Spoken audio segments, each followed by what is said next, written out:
Bright Ben, I posted something on Facebook tagged adultery. My pastor married my wife. While I came on air, my wife and the mother came on air and said I didn't pay for my wife bride price. I married my wife traditionally. If you go to my wall on Facebook, you see the pictures and every other thing. I married her traditionally. After the traditional marriage, I gave the village boss to come to River State for wedding proper. Within the wedding process, the officiating pastor, he's still alive today, asked my father-in-law, this elder brother to my father-in-law, because my father-in-law is late, asked him, am I owing any dime in the village? He says no, the video is with me, the pictures is with me, my marriage certificate is with me. Have I finished everything that I am supposed to do in the village? The man says yes. We now proceed by joining us in holy matrimony. After that, we began to live as husband and wife. I am once a treasurer in Roma Crossing Youth Association. I am once a leader in oil mill. Because of the oil mill matter, they closed oil mill. I have been paying my mother-in-law every oil mill day through his son. The son worked for me in the market. I have been a friend to the family, and I have been a brother to the family. I love my wife so much. I've never laid my hand on her for the past since 12 years of marriage. We have 3 children, we lost 1. As it is, they came to her and say I didn't pay for her bride price. Look at how it happens. Before I said adultery, and my pastor married my wife. I had a problem with my wife for a year. She left my house, and out of our settlement, she gave me a condition for me to rent an apartment outside my community before she would come back. And before then, I've been attending World Bank Assembly, Pastor Moses Adayo's church. I've been worshiping there from Roma Crossing to Eneka. Then my wife gave me that condition. I accepted. I went and rent an apartment where I'm staying now, and she came back. I took her to World Bank. The first day we went to church, she went to church with me. I introduced her to the church members. After church service, I went to the pastor's office with her.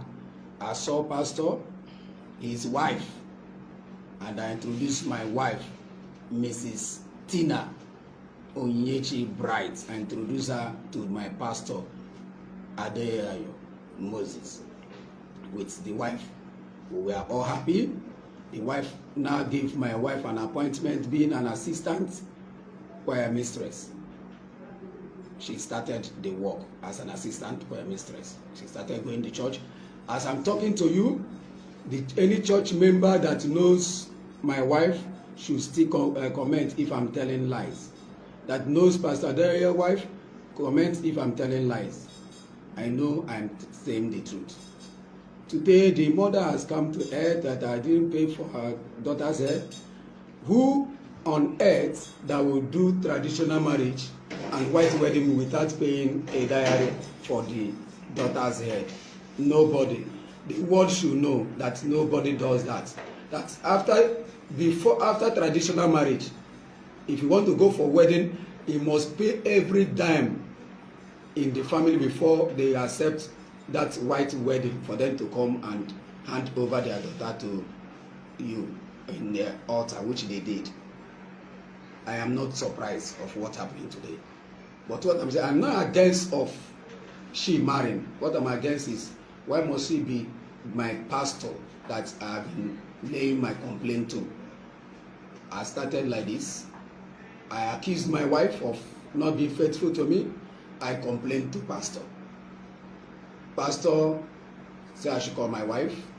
I called my wife. My wife refused to go, that I should forget about it. I should tell pastor that we have settled, which I did. Today, I saw my wife being married with the pastor. And my wife left my house for 7 months. She left my house for 7 months. And the same pastor is the pastor that I've been reporting matter to for settlement between I and my wife. I love my wife. I put her in social media. I celebrate her in every reason of life. I've never laid my hand on her. I celebrate her, and I know she loves me. Now, why I came to social media is that my life is at stake. Pastor, because before somebody will take what belongs to you, it must not be with empty eye or anything. But I did not ask my wife to return back to me. No, let the marriage work for them. But why I came on air is that she said one day did not return anything to me, no divorce paper, no anything. Even the person that I'm reporting my matter to was the person that married my wife, being the owner of the church, Pastor Moses Adayo, married my wife. And he is the person that I've been reporting my matter to. Each time I have problem with my wife, I will report to him. I gave my wife oath, tell her to take Bible. She took the Bible and swore that from today, she will not meet another man again. After that day, after 4 days, she took that oath, she left my house and stayed for 7 months. After the 7 months, what I'm saying is him, my pastor, wedding my wife. So I came now to tell them, to tell the public that this is how it happens. I am no more saying she should come back for me, but I'm telling the world so I came to tell the world that my life now is at stake. Because before somebody will take what belongs to you, he must prepare for you to die. But since they did not succeed of killing me, and I have seen it, let the world know that anything that happens to me, Pastor Moses Adayo is involved of it. Because even the first, when I married my wife, when I wedded her former boyfriend slept with her after 3 days of our matrimonial wedding. And I took it with me that I asked her, she says it's a mistake, that her girlfriend set her up, that her girlfriend invited her, her chief bridesmaid invited her, her best friend, and she never knew that the boy is in her house. And when she went and she saw that there is the former boyfriend and the boy took advantage of her. The same my mother-in-law, I told her this particular matter. She said I should not worry, that is her friends. She said that they want to scatter my marriage, I should go on with my marriage, which I did. Nobody hear it. I've been holding my wife because I know I love her. But the same person I've been complaining my matter to, that is my pain. My pain is not for my wife to come back. My pain is not that I am the first person that have ever been divorced by a woman or anything, but I have not received any divorce paper. I have not received any message from the village that this marriage is over. My people did not know if the marriage is over or not. What I saw is my pastor, General Overseer, married my wife. It's wrong. It's wrong. That is my pain. That is my worry. That is where I'm capitalizing on. I'm not saying that I will marry by tomorrow. I will marry any time. So that is why I say let the world know that my life is at stake. Is after my life. Thank you very much. I followed him borrowing money. He asked me to borrow money. I borrowed money in my school. They are still there. The debt of the money I borrowed, I'm still paying it till date. The money I borrowed is this pastor that is helping me now to foot those bills. I borrowed money for his sake. His children's school fees that have heaped like this, I'm paying it one by one. I've not finished paying the debt till now. Go to Holy Child School Rumukusha and ask. They are all aware of the story. It didn't end there. Now, after everything, we come to that place. We come to the house where we are living right now. Now the thing is, feeding is a problem in the house. Ask Bright if he has given me upkeep since 11 years I've married him. Even if it is 5,000 naira upkeep, go and ask him. Go and ask Bright if he has done anything. But I don't complain. It's normal. He may not have it. I keep living my life the way I'm living it. I keep surviving the way I'm surviving it. It didn't stop there. This same Bright, after 1 year, I returned back to him. When he took me to the church, he has met one church he wants to be attending. I should leave with him and all that. I left with him. Now, the issue now is, at the end of it all, I came back. We started living outside the family. Brian started from where he stopped. He started the worst. The worst is that I shouldn't go to work. I should be a housewife. During the pandemic, I shouldn't go anywhere. He called people. He said it's men are chasing me and chasing men. He saw anybody around me, he will nail them. He has done so many things. He chased people that call me mother away from me, the youths, the teenagers. He said they're all sleeping with me. That was it. So he told me that the only way for him to give me a total support into my music, because I have gone to the studio to do a skeletal work of my music, he said not in his house. Not in his house. Now, the issue now is that he said I have affairs outside, that there are many men that are chasing me and all that, that I must take an oath for him. I must take an oath for him. He said I should take an oath. That's the only way you allow me to have peace in his house. I now begged him, if I take an oath, the record of the oath is with me. I recorded it. I have record of it the day I took the oath. I said, if I take an oath for you, will that make me to be a free woman? I can go. He said, I can go to the moon. He will be sleeping. I should take an oath that there is no man that is going to sleep with me, blah, blah. I said, is it for both of us? He said, no, it's just him alone. I took that oath for Bryce just to prove to him that I am innocent. I took oath against my faith. I took oath against my faith just to prove to him that I don't have any skeleton in my cupboard. And I asked him, do you have peace? And I say, I have peace. But that is the worst. He started doing the worst. I'll go to borrow food outside. I'll go and, no, just negligence. Sometimes they will go carry the children and buy them food for them to eat. Me, I will stay hungry. A neighbor will just give me food to eat. I will just be surviving it. I said, enough is enough. I'm not going to die. He looked at me one morning. He said, there is no marriage between us. That I'm just in his house wasting his time. That I'm a smelling thing. He chased me out of our room. That I'm a smelling thing. That smelling thing, he called smelling thing. He thrown in the garbage. He threw me in the garbage thinking I'm going to die. He says he's make my life miserable. That when last I hear about his name, I will run away. That's what he told me. And I told him I'm not going to die.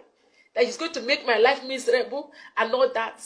Now, the last straw that breaks the camel's back is that I refuse taking all these things. He told me vividly that number one, he's going to put acid in my cream. I don't want to bring my children into this. Because even my children became scared and they were crying. My son will embrace me. My son of 4 years will embrace me and say, Mommy, don't worry, I will take care of you. He abused me before my children. I don't talk. He called me a weak woman. And you came on social media to tarnish an innocent man's image. You came on social media, Bright. You've done your worst. You want to get fame. You bent to your knee that you're going to destroy me. But let me tell you, this is my rising moment. You bent on your knees that over your dead body, will you see me standing right and fulfilling my destiny? You throw me in the garbage, but the seed you throw in the garbage find a means of growing and becoming something. I decided to leave his house. How? When I I left his house. One day, he just locked me up and said, I'm not going for church program. That night, he locked the door and put the key in his pocket before my kids.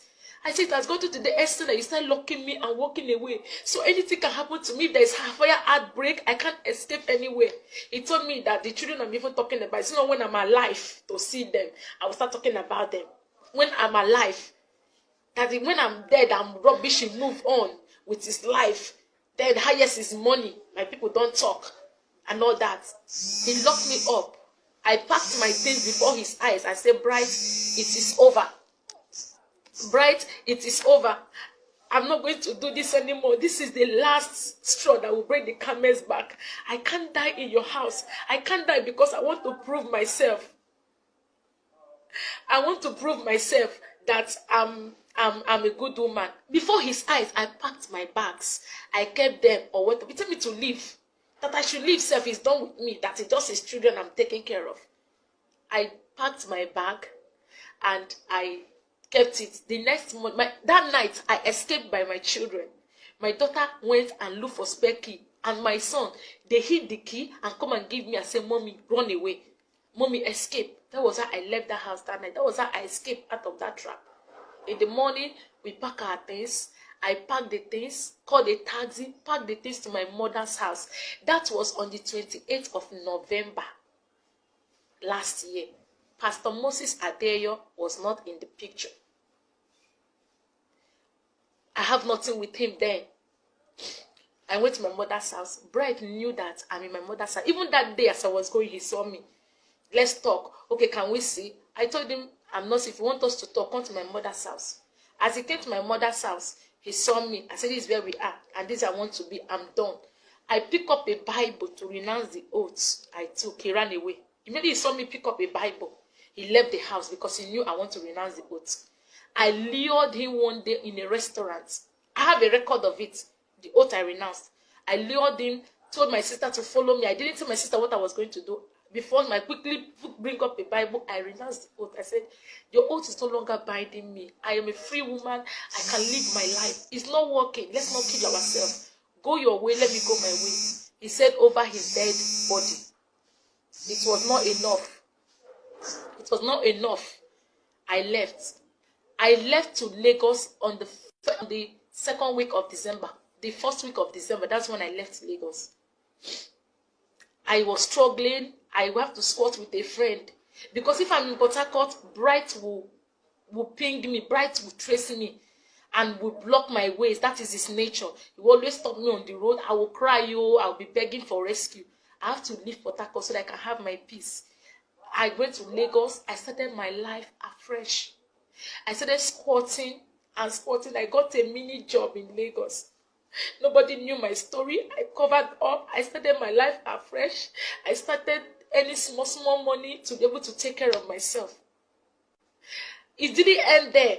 That was how it happened. It was calling. I said it's over. Now, to make it official, I came from Lagos to Port Harcourt in April.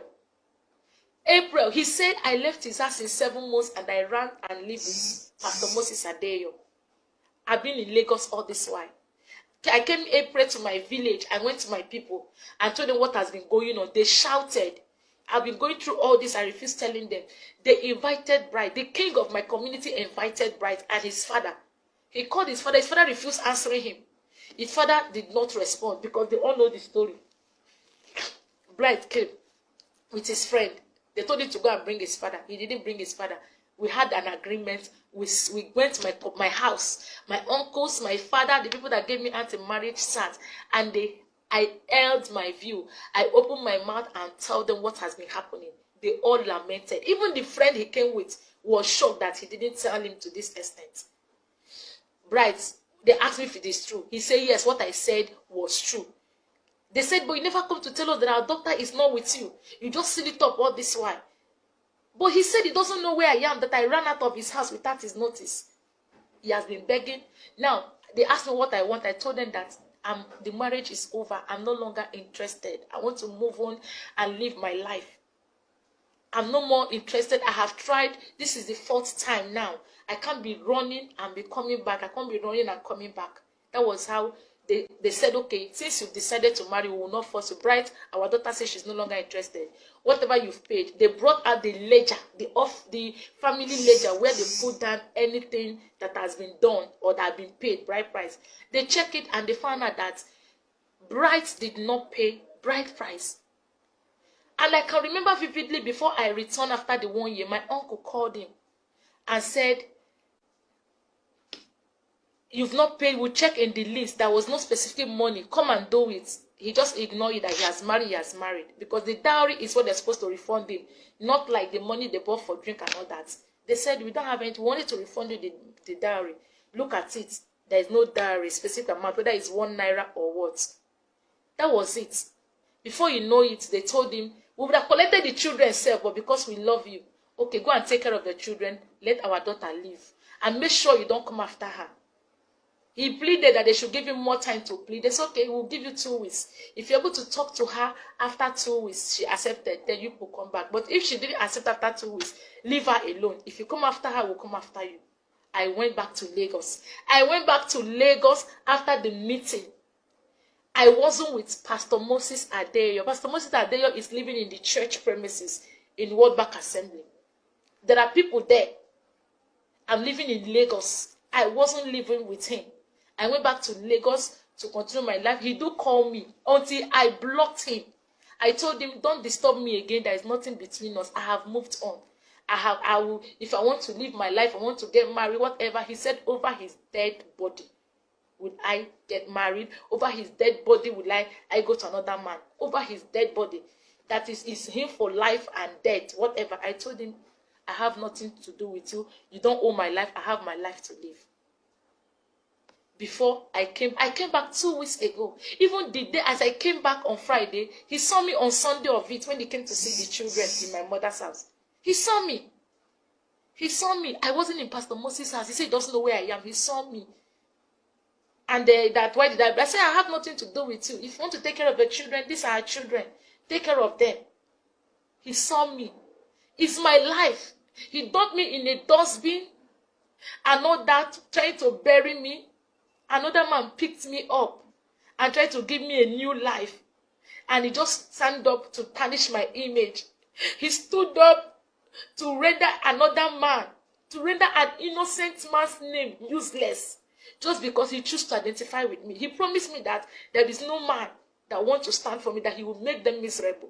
And that is what he's trying to do. But my God has frustrated his counsel. I am alive today, and I'm happy. I don't want to ruin my happiness. But I pray that God will forgive you. I pray you find forgiveness before God, bright. I pray that God will forgive you for tarnishing a man of God's image. You choose to tarnish his image because I choose to live. You want to dump me in the ground and I refuse. Now there are so many women out there who are dying like this.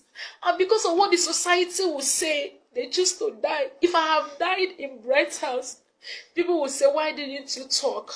There are women that are dying. Why didn't you live? I choose to live. And I choose to find a new life and start a new life.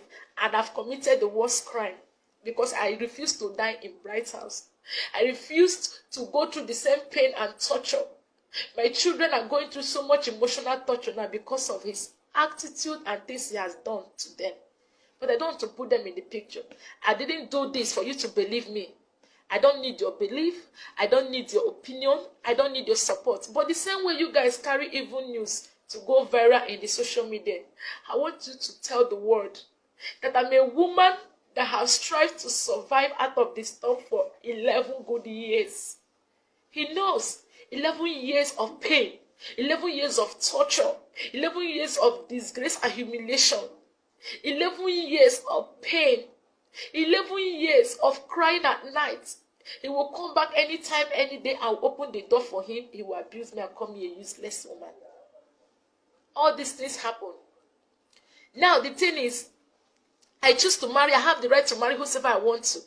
If I found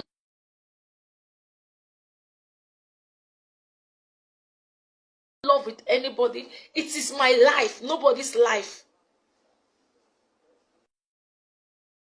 People should leave Pastor Moses Adeyo out of this. He's innocent. I'm begging you. Leave the man of God out of this. Let Bright face me. People should tell Bright to come and face me. Let him come and face me. Let's talk. I have some records of his threats. Let him come out and face me. I didn't want to talk, but he has pushed me to the wall. He's trying to make me to go viral as a bad woman. And lastly, before I go, everybody is sympathizing with him. He's a free man right now. As many young ladies who are desiring husbands, Bright is free. I challenge you to go and marry Bright. So many of you that have daughters and sisters, go to his page, go and marry Bright. If you're able to live with him for 3 months, then you come back to me and shake my hand. Go and marry Bright. He has his friends who knows this story. His club members know his story very well. Go and ask him what happened. Go and ask him what happened. Go and ask people that knows me. They all know. Go to Rumo Krushi. There's nothing more. Go and ask about this story. I rest my case. If you're interested, you want to marry him, go ahead and marry Bright.